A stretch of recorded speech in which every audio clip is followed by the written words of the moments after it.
Hey, this is sort of an experiment. If this experiment works, I should appear to be in front of Stonehenge in the Salisbury Plain.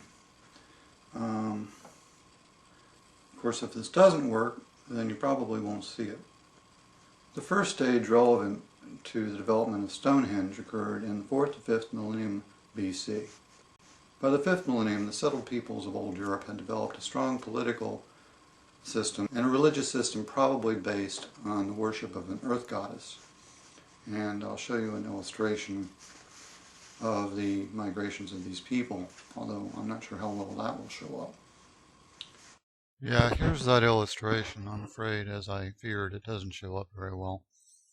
Basically, it just shows the major 5th millennium cultures and where they were located. Each one is has a letter which corresponds to a letter in the key, and it identifies the Aegean, the Adriatic, the Bootmere, the Danube, the Tisia or Tisa, the Winca or Vinca, the East Balkan, the Petresti, and the Tripolite.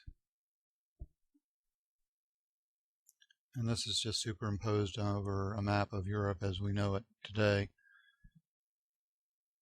It doesn't give you a whole lot of information, really. But as I said, this is just an experiment. These peoples shared old Europe with two other peoples, the Danubians to the northwest, and the Kurgans, who coalesced into the Indo-Europeans to the east. The Danubians practiced semi-nomadic Sweden-style architecture and are thought to have introduced this lifestyle to the hunter-gatherer tribes of Britain by 4500 BC. They likely subsumed the extant culture and remained in Britain since it was an excellent source of green schist that they preferred for making axes, adzes, and hoe blades, all of which were widely traded across Europe. This trading led to seasonal gatherings for ritualized trading, which served to strengthen the ties between tribes by establishing mutual obligations and redistribution of surplus goods.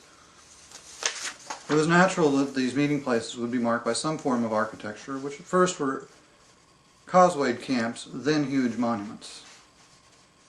By 3500 BC, a secondary Neolithic culture had developed, which is referred to as the Windmill Hill culture, given the name due to the excavations on a hill of the same name, which is about approximately 18 miles from Stonehenge. These were the builders of Stonehenge I, and they were mostly farming and pastoral folk, with a bias for the pastoral due to the extensive alterations to the landscape made by previous generations. Similar cultures were found over northwest Europe at the same time. These cultures, considered pre-Indo-European, were known for their causewayed camps and collective burials in long barrows and megalithic tombs, which is a good description of the structure of Stonehenge. And that's about all I'm going to do because this is just an experiment. By the way, I wrote that all myself.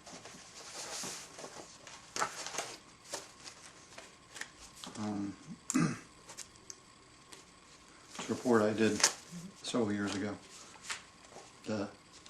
called The Builders of Stonehenge. But as I said, this is just an experiment.